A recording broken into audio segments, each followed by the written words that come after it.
Síguenos en Twitter, @Factores de Poder.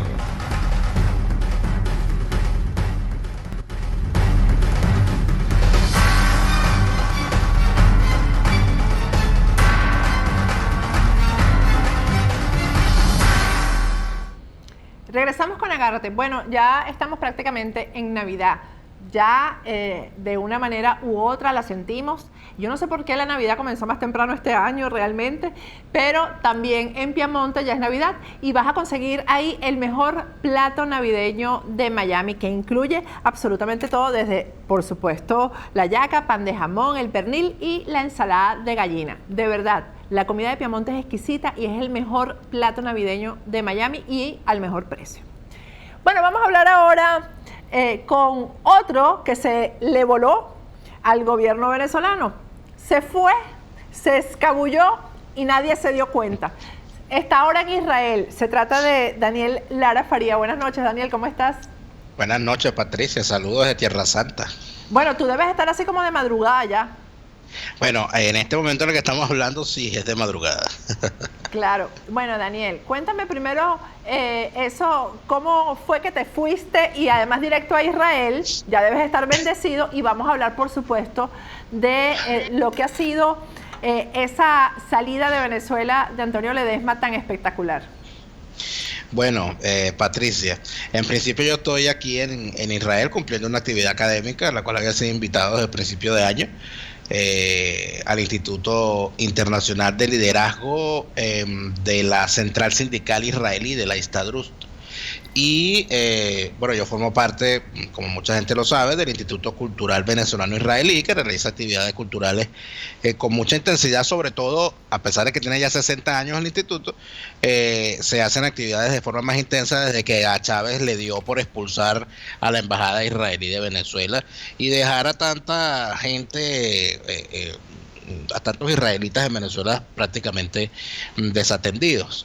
Por cierto que debo decirte, tengo ya toda esta semana y me quedan unas semanas más, pero hoy me ocurrió algo bien curioso que no quería dejar de comentar, porque estaba caminando por las calles de Tel Aviv, estaba en el memorial al primer ministro Yitzhak Rabin, que fue asesinado en el año 95, y mientras estaba allí, y era un grupo grande de todos periodistas latinoamericanos, se acerca una señora y en español pregunta de dónde éramos.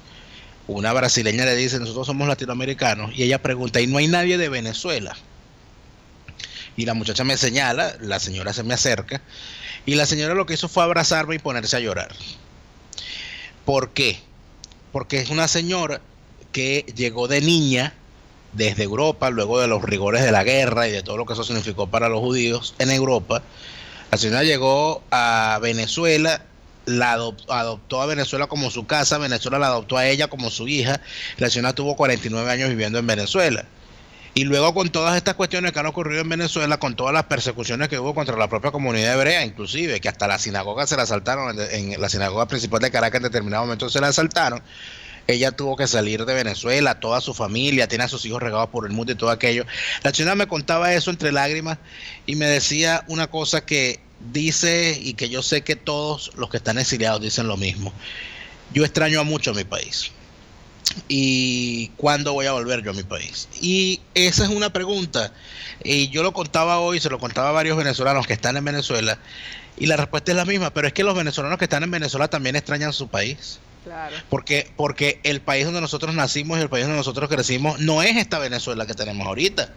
Estamos hablando de un país en el que la gente no vive, en el que la gente sobrevive, en el que todos los días la gente se tiene que levantar a ver si puede comer, si puede conseguir la medicina. Bueno, hoy supimos de la muerte horrible de este muchacho Adrián Guacarán por falta de medicina, y se ven casos como ese en todas partes. Yo creo que todo esto que ha ocurrido hoy con Ledesma, yo te digo sinceramente que a mí me da cierta esperanza. En principio porque, en primer lugar, cada vez que se escapa alguien de Venezuela, yo siento una gran alegría por la persona que se logra ir, porque es una persona que se le escapa al régimen, y ya eso es bastante. Y luego porque siento que cuando se habla de Ledesma no se habla de un dirigente cualquiera, porque Ledesma es de una raza distinta a los zorros viejos que se doblan para no partirse y sin embargo se parten. Es de una raza distinta de esos jóvenes de la supuesta nueva política que en lo que le ofrecen una candidatura a una alcaldía se entregan sin mayor problema a los designios del régimen. Y siento que en las manos de Antonio Ledesma en este momento hay una nueva esperanza de construir una nueva oposición desde el exilio, con un liderazgo sólido, con autoritas respetado y respetable, que logre además sumar a muchísima gente que está en el exilio, organizarlos, tal cual como le dijo Antonio Ledesma hoy en Colombia a Idania Chirinos, que esa es su búsqueda, salir a organizar al liderazgo en el exilio, y sin duda alguna armar desde afuera esa dirección política que la comunidad internacional está buscando en Venezuela y no consigue.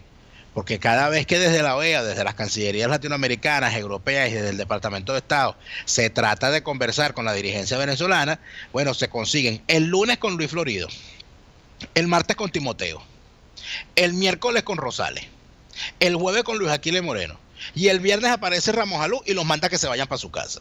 Entonces, por supuesto, con una dirigencia esquizofrénica como esa, que sufre de esquizofrenia, de Parkinson y de todas las enfermedades mentales a la vez, ¿cuál comunidad internacional puede ejecutar y armar una estrategia seria y sensata con respecto al desastre que se vive en Venezuela? Bueno, se necesita una dirigencia potable para los poderes fácticos internacionales, porque esta puerta cerrada de la tiranía venezolana se abre desde afuera. Y se abre por la fuerza y desde afuera. Y ahorita que estoy fuera de Venezuela lo puedo decir tranquilamente. No es posible, Patricia, una solución para la realidad que vive Venezuela sin que una gran coalición internacional que pase además por manos de un liderazgo político venezolano sólido se encargue de abrir por la fuerza las puertas que tienen a Venezuela encerradas bajo esta llave de la tiranía. Fíjate, Daniel, tú hoy hablabas de que Ledesma no solamente se le escapó al régimen, ¿no?, sino también a los cubanos, a la falsa oposición, se le escapó hasta Rodríguez Zapatero. Fíjate lo importante que es esto, porque estábamos comentando en el primer segmento que hasta ahora, por ejemplo, Henry Ramos Alup no ha dicho media palabra acerca de la hazaña de Antonio Ledesma y de lo que eso significa. Porque cuando Antonio Ledesma dice que viene a organizar el exilio, eso le da terror a quienes, estando allá adentro, no han podido hacer nada, Daniel. Claro. Y a quienes han salido al exilio siendo políticos y tampoco han hecho nada. Léase Carlos Vecchio, que se han dedicado a buscar financiamiento, y lo digo con toda autoridad, se han dedicado a buscarse, tú sabes, su propio bienestar en el exilio y no han hecho nada. Y la llegada al exilio de Antonio Ledesma es otra cosa. Fíjate, yo leí en el primer segmento una carta que en una oportunidad Henry Ramos Alup le envió a Carlos Ortega despreciándolo por haberse escapado de la cárcel. Así despreciándolo. Sí. Yo me imagino que hacia Antonio Ledesma, Henry Ramos Alup siente lo mismo. Pero este es el momento en el que los que estamos afuera tenemos que presionar, aunque yo creo que no hace falta mucha presión, Daniel, para que la comunidad internacional entienda que Antonio Ledesma sí representa a la mayoría del pueblo venezolano que se opone al régimen chavista madurista y que es él el que tiene realmente que conducir al exilio de aquí en adelante y conducir al país a la salida, Daniel. Que eso viene por la parte internacional. Tú que eres internacionalista sabes lo importante que está ocurriendo a nivel internacional con respecto a Venezuela. Por supuesto, Patricia. Mira, yo tuve aquí la oportunidad, y yo creo que en el caso de Ledesma en realidad no hay que hablar por él, porque por Ledesma habla su trayectoria. O sea, ¿de quién estamos hablando de Ledesma? Estamos hablando de un hombre que está desde los 14 años en política, que fue secretario juvenil de su municipio, de su parroquia, que fue secretario juvenil de su estado, que entró como diputado por su estado natal, el estado de Guárico, que fue senador, un senador joven, por cierto, era muy joven, que no fue ministro porque no dio tiempo, pero que fue gobernador del Distrito Federal, y ese cargo, cuando era designado por el presidente, entraba al Consejo de Ministros, que fue alcalde del municipio de Libertador, el más importante de Caracas, y luego alcalde mayor, que no pudo ganar del chavismo nunca en la alcaldía mayor. Estamos hablando además de una persona que tiene una experiencia importante en lo que significa la vida partidista y todo lo demás. En tal sentido, yo creo que es necesario que se entienda que con Ledesma no se está hablando de de cualquier dirigente. Se está hablando sin duda de una persona que entiende los problemas que tiene Venezuela. Pero fíjate que yo ayer, Patricia, porque esto ha sido una experiencia interesante, Sí. conversaba con un ex agente del Mossad en una conferencia. Este ex agente del Mossad, por supuesto, con todo lo lacónico que puede ser un ex agente de inteligencia, yo le preguntaba, yo le decía, mire, hay mucha preocupación en Latinoamérica por lo que está haciendo los grupos terroristas asociados a Irán y los grupos terroristas islámicos en general. Aquí hay una gran preocupación por las actividades de Hezbollah y de Hamas en la isla de Margarita, y hay una gran preocupación reciente en medios de comunicación por la presencia de células terroristas de ISIS en la isla de Trinidad, frente a las costas de Venezuela. Y el señor, este ex agente de nombre Rolly Guerón, solamente me dijo, lacónicamente, todo lo que dices es cierto, y no es nuevo. Yo estuve en la isla de Margarita en el 97 y sabemos lo que está pasando allí. Eso es todo lo que te puedo decir. Con esas palabras, ¿qué nos están intentando decir? Aquí se sabe lo que está ocurriendo. Aquí, ¿tú sabes lo que significa que aquí en Israel hay 25 periodistas de distintos países del mundo en este curso conmigo y todos saben quién es Tarek El Aizami? ¿Tú sabes lo que significa que aquí todo el mundo sabe quién es Diosdado Cabello? ¿Tú sabes lo que significa que saben qué son, qué hacen, qué vinculaciones tienen y qué barbaridades han hecho en este país? Y no ¿Tú sabes lo que precisamente por lo bueno que han hecho, ¿no? No precisamente por lo bueno que han hecho. Entonces, en medio de esta situación, nosotros tenemos que entender que necesitamos un liderazgo político serio, y en Venezuela no lo tenemos. Henry Ramos Alú no ha hablado de Ledesma, y si habla, yo temo que sea para decir barbaridades. Porque Henry Ramos Alú, y esto tengo que decirlo porque lo tengo atravesado en la garganta hace rato, Henry Ramos Alú odia a Ledesma desde que Ledesma, siendo parlamentario, le dejó al descubierto una trapisonda, una trampa, un chanchullo del suegro de Henry Ramos Alú, Franco de Agostino, con una carretera que cobró y nunca le terminó al gobierno de Carlos Andrés Pérez. Eso Henry Ramos Alú, eso no se lo perdona a Ledesma. Y aparte de eso, voy con otra. En el año 98, cuando se discutía qué candidato iba a llevar a Acción Democrática, el candidato obvio era Antonio Ledesma, que era el alcalde de Libertador, no Alfaro. Y salió Henry Ramos Alú y dijo que por encima de su cadáver Ledesma iba a ser candidato, y que si él tenía que inventarse una carpeta y un expediente para que Ledesma terminara preso, para que no fuese candidato, él lo iba a hacer, porque por encima de su cadáver él iba a ser candidato. La cantidad de insultos y denuestos que en reuniones del partido lanzaba Henry Ramos Alú contra Antonio Ledesma y contra su esposa y contra su familia son cosas conocidas en la Acción Democrática. Yo reto a Henry Ramos Alú a que me desmienta. Yo reto a toda la dirigencia de la Acción Democrática a que me desmientan con todas las barbaridades que Henry decía de Antonio Ledesma. Que por cierto, cuando Ledesma ganó la alcaldía mayor, para lo único que lo llamó Henry Ramos Alú, en vez de para felicitarlo, fue para mandarle una lista de personas para que las metiera a cobrar sin trabajar en la alcaldía metropolitana. ¿Sí o no, Henry Ramos Alú? Bueno, eso es lo que hay. Qué horror en manos de quien ha estado la oposición hasta ahora, Daniel. Pero yo estoy viendo que se están abriendo otros caminos. Es que se siente ya, estos tipos están desactivados. Antonio hace esto en una fecha en la que se están preparando estos tipos para sentarse, estos bandidos, para sentarse otra vez con el gobierno, Daniel. Y la comunidad internacional está viendo todo eso. La comunidad internacional ya identifica a unos y a otros. A los distintos tipos de opositores los está identificando.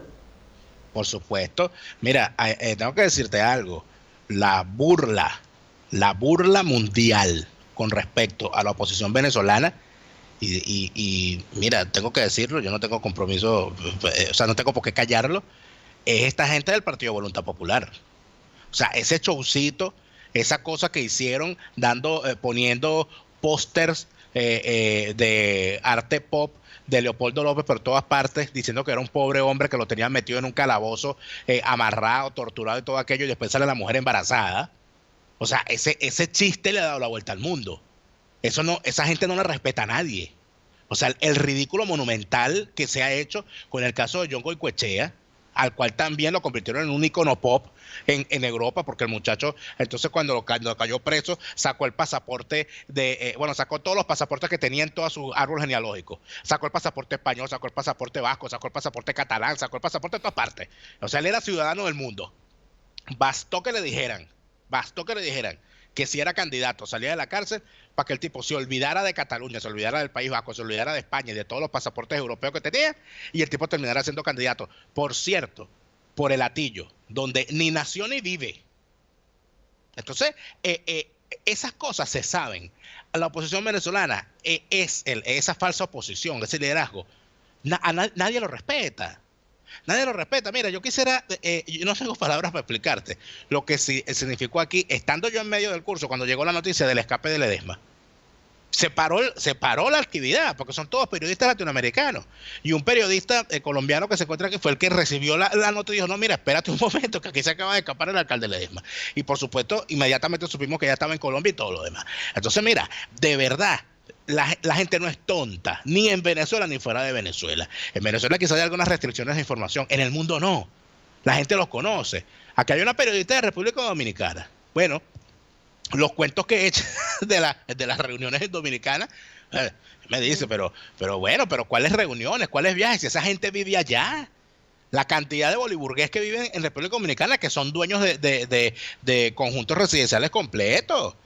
Que prácticamente que las reuniones me dicen, bueno, las reuniones serán en los casinos a lo que van, porque esa gente se la pasa allá. Entonces ya no engañan a nadie. Por eso es que a mí sí me llena de esperanza, no solamente la salida de Ledesma de Venezuela, sino el papel preponderante y la llave que puede armarse entre Antonio Ledesma y Carlos Ortega. Yo siento que son dos personajes a los cuales se les debe exigir, y yo sé que es difícil para gente que está exiliada, pero se les debe exigir que trabajen conjuntamente, que organicen lo que haya que organizar y que nos digan a los venezolanos que queremos salir de esto, en qué lo podemos ayudar y qué tenemos que hacer para que se logre el objetivo final, que es abrir las puertas de Venezuela al restablecimiento de la República. Yo pienso igual que tú, Daniel, sobre todo porque hasta ahora estos tipos que han sido tan colaboracionistas con el gobierno han logrado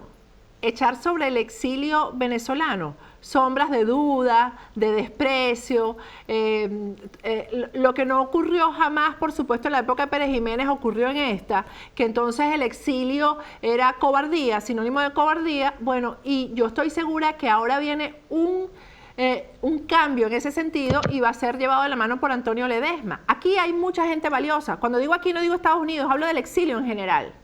Daniel, claro. Profesionales, militares, periodistas, policías. Periodistas no me incluyo yo, por cierto, porque te voy a decir una cosa. Y lo dije en el primer segmento, cuando Antonio Ledesma se equivoca, yo lo voy a decir. Claro. Si Antonio Ledesma, que lo quiero muchísimo, para mí es un afecto personal para mí, pero si se sale de la vía, lo voy a señalar. Si yo veo que anda en lo que no debe andar, lo voy a decir igual, porque yo estoy aquí para eso. Yo no estoy aquí tampoco para estar respaldando cosas a ciegas. Lo que pasa, Daniel, es que es cierto, yo conozco la trayectoria de Antonio y sé a lo que ha salido Antonio de Venezuela. Yo sé a lo que ha salido Antonio de Venezuela. Entonces, hay que respaldarlo. Tú estás ahora afuera y vas a tener la oportunidad de encontrarte con exiliados que todos los días hacen algo por la libertad de Venezuela. Y eso allá no se ve porque hay gente interesada en que eso no se vea, Daniel. Exactamente, pero fíjate que el tema... Yo te digo una cosa, Patricia, yo hice una travesía para salir de Venezuela, bueno, por razones obvias, y yo te debo decir que yo me conmoví hasta las lágrimas en Bogotá, montado en el Transmilenio de Bogotá, escuchando cómo en cada parada se montaba un venezolano distinto a vender chucherías. Imperdonable que nos esté pasando eso, imperdonable. Echando el mismo cuento, yo soy venezolano, yo no tengo permiso de trabajo, yo me pasé por aquí la frontera y bueno, y para ayudarme estoy vendiendo esta chuchería. Y hablé con varios de ellos. Había un muchacho que era periodista, egresado de una universidad del interior del país, y me saludó porque me conocía. Yo no lo conocía a él, obviamente, él me conocía porque esa es la otra cosa, y aquí es donde viene el gran reclamo. ¿Por qué esto debe ser inédito. Se le reclama a los venezolanos que se van de Venezuela. Bueno, ¿qué haces tú opinando desde afuera? Cuando en realidad lo que debería ser reprochable es que el venezolano que se vaya se olvide del país. Eso sí es feo. Eso sí es Por feo. favor, eso lo feo y lo reprochable es que un venezolano salga de Venezuela y se olvide de su país y se olvide de los problemas de los que se quedaron. Todo lo contrario, el que se va y opina y sigue interesado por Venezuela, oye, debería tratársele con respeto. Y con todos estos venezolanos que me conseguí en las estaciones de Transmilenio, dentro de los propios buses y lo demás. Y además de eso, otra cosa que me preocupó muchísimo, y de verdad salí de Colombia súper preocupado, que sentí al colombiano hablando tal como hablábamos los venezolanos en el 98, cuando los cubanos exiliados nos advertían sobre el peligro de llevar comunistas al poder por el voto. Y me respondían los colombianos de la misma manera que respondían los venezolanos a los cubanos. No, nosotros no somos Cuba. Bueno, los colombianos ahorita dicen, no, nosotros no somos Venezuela. Están diciendo lo mismo frente a lo de Timochenko. La reacción es la misma. Exactamente, no, aquí hay instituciones, aquí el ejército eso no lo va a permitir, no, aquí aparte de eso, esto es un pueblo católico que no vamos a estar permitiendo eso, y no, y aquí eso olvídate, eso no va a ocurrir, y yo cada vez que recibía esa respuesta, yo decía, no, aquí de verdad nosotros somos unos hermanos mellizos, Colombia y Venezuela, somos hermanos mellizos y no nos tratamos, y eso que somos mellizos, o sea, nadie escarmienta en cabeza ajena. Los venezolanos no quisieron escuchar a los exiliados cubanos y ahora los colombianos no quieren escuchar a los exiliados venezolanos, que los tienen allí, que los tienen metidos en Colombia, que por cierto, los venezolanos, por lo menos con los que yo conversé, y no solamente allí en Bogotá, sino otros que están radicados en otras ciudades, dan cuenta de la comprensión que hay en Colombia con respecto a su situación, porque a los colombianos les tocó muchísimo vivir en Venezuela en las mismas condiciones, cuando la película era otra. Igualmente en países como Ecuador o como Perú. Pero lamentablemente pareciera que los que no quieren comprender lo que significa la catástrofe que vive Venezuela son los países que tienen a las puertas del poder a grupos asociados al chavismo internacional, como por ejemplo la FARC, que va a abrir una sucursal en Venezuela, no sé si sabía. Sí, ya eso lo discutimos ayer, el miércoles, con Marianela. Mira, se me acabó el tiempo. Se nos acabó el tiempo. Te vamos a dejar dormir. Gracias, bueno, Daniel. Por ahora, saludos, Patricia. Gracias, Daniel Lara Faría. Bueno, vamos a ir a un corte, pero antes vamos a hablar de algo tan importante para nosotras como es el cabello. Calogero Tramonte es el mejor estilista del sur de la Florida y tiene este producto que lo comparte en su página web. Porque los estilistas no comparten sus secretos, pero él comparte que es una queratina instantánea. De verdad, es lo mejor que hay en el mercado para acelerar el secado y también para retocarse cuando ya tienes el pelo seco. Así que en la página web de Calogero vas a conseguir este producto. La página web es www.turred.com y con el código POLEO esto te va a salir más económico. Vamos a ir a un corte y al regreso más de Agárrate.